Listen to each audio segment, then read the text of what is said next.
Okay, this week we're going to talk about when you can't stand it anymore, stand. And you know what, friend? I want to say Ephesians 6, it's for today. Have you ever had a day where you feel like everything that could go wrong has? I mean, your appliances are broken, airplane flights are being canceled, money is going up and down, and countries are closed, new restrictions are enforced. Everybody on Facebook has gone crazy, and you're shaking your head. You feel like, what in the world? And you want to say to yourself, it's out of my hands. I can't do anything. And I want to say, not true. Not true. God absolutely saw this day, and it is not a surprise to him. He prepared you for it.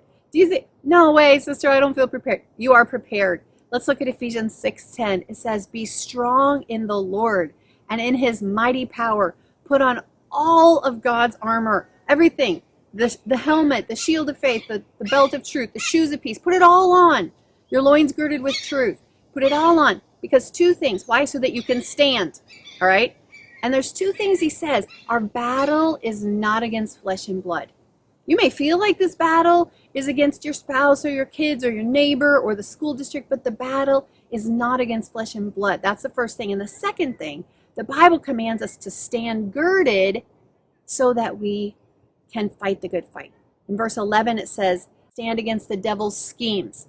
Yes, it is the devil who is making all these schemes. So we need to stand against it. Psalms 1:1, very famous psalm. Most of us learned it in the New King James. Today we're going to look at it in the NLT, and it says, oh, the joys of those who don't follow the advice of the wicked. They don't stand around with sinners, and they don't join in with the mockers. That means when people are telling bad jokes and you don't join with them, okay? But their delight is in the law of the Lord, and they meditate on that day and night. The Passion Bible says the same thing, a little bit different. It says, delight comes to the person who follows in God's way, who doesn't walk in step with the wicked, doesn't walk in step with the wicked. In my mind, I thought of like a marching band, how you just get in step with one another, and whatever they're doing, you do.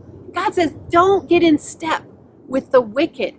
You know, Romans 12:2 says that we should not conform our life to the world. Okay, so don't get in step with the wicked or share the sinner's ways or be found sitting in the scorner's seat. Verse 2, I love this. It says, his passion. Whose passion? Our passion. The one that doesn't get involved with the wicked. His passion is to remain true to the words of I am, meditating day and night on the revelation of his light. You know, Galatians 5:1 says, it is for freedom that Christ has set us free.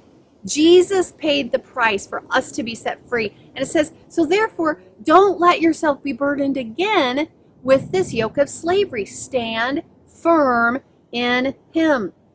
Friend, you may feel like everything's collapsing around you. And I want to say today, it doesn't matter what's going on in the world. It doesn't matter what's happening in the world system, in governments, in politics. God gave us his armor to stand firm in such a time as this. So going the second mile. Put on your armor every day. Put it on. Protect yourself so that you can stand. So that whatever happens, what kind of chaos comes, you're ready and you can fight the good fight.